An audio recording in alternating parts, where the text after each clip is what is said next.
A lot of people who look into manifestation, the one thing they want, the one thing they are obsessed with, is manifesting a text message. You wait and you stare and your anxiety builds, getting worse and worse by the hour. I've been there. I've even taken naps just to get to the point where, when I wake up, maybe there's a text there.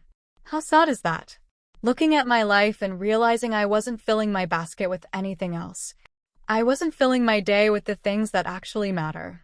Now, filling your basket is very, very important, but that's not what we're getting into today.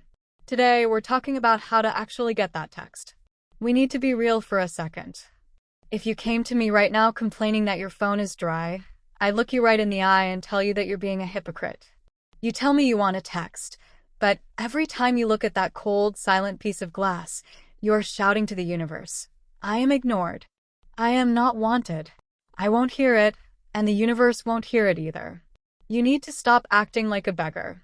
If you were truly the person who was loved, sought after, and absolutely adored, would you be hovering over your phone like your life depended on it? No. You would be at peace. You would be so deep in the feeling of being chosen that the phone wouldn't even be the main event. You have to stay in that version of your mind until the world catches up to you. Do not be anxious about what you see right now. You are simply reacting to the shadows of your past thoughts. If you see no message on your screen, it is only because you are still dwelling in the state of the one who is waiting. You are identifying as the person who is longing for a text, rather than the person who has already received it. Tonight, when you go to bed, do not imagine the phone ringing or the screen lighting up. That is worrying about the how, and the how is none of your business. Instead, I want you to feel the thrill of the conversation already having happened. Feel that warmth in your chest as you think, isn't it wonderful that we are closer than ever? Fall asleep in that feeling of satisfaction. The world is only yourself pushed out. It is a mirror that must respond to your new command. Here is exactly how you're going to handle this from now on. First, drop the phone.